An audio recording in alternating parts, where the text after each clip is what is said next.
So your sales presentation has an anatomy to it. There's the open or introduction, there's the presentation, and then there's the close. Think of it as a race. You start here and you finish there. You need to stay on the road. You have a shoulder on both sides, but it's narrow.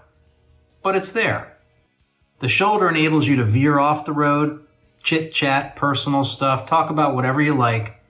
But the shoulder is there to ensure that you don't veer too far off so you can easily get back on the road to your close. Makes sense, right? You start, you intro, you pitch, there's some chit-chat in any conversation, but you stay focused on driving to the close.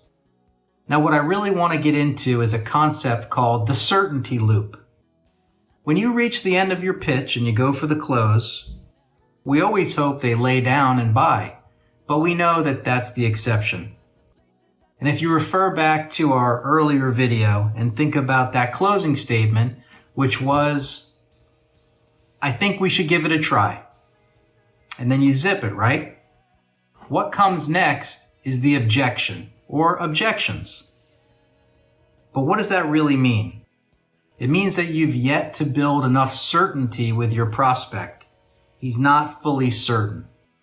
So when you say, I think we should give it a try, he may say, let me think about it.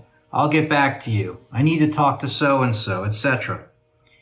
And we know that that first objection should be ignored.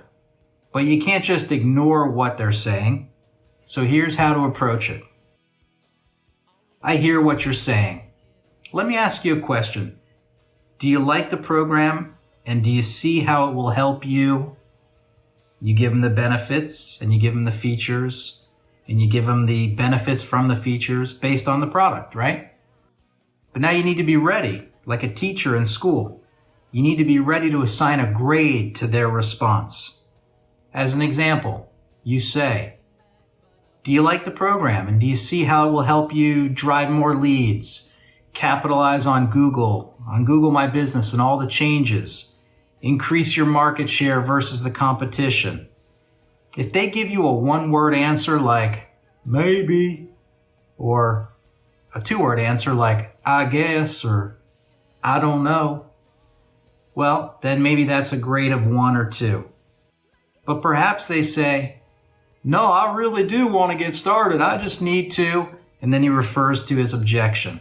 Well, maybe that's a 7 or an 8, and there's degrees in between. Now, here's what you do with that, and it's called the certainty loop. Based on the response and the grade that you assign to it, you loop back into your pitch. And how deep you get depends on the grade. The lower the grade, the further back into your pitch you need to go. If he's right there on the edge, just go back a little. If he needs a little more, you go back to the top. When you're done with this, you should be convinced that the product is right, the company is great, and the risk is low. Certainty has been achieved and you're on your way to a close. I'll see you next time.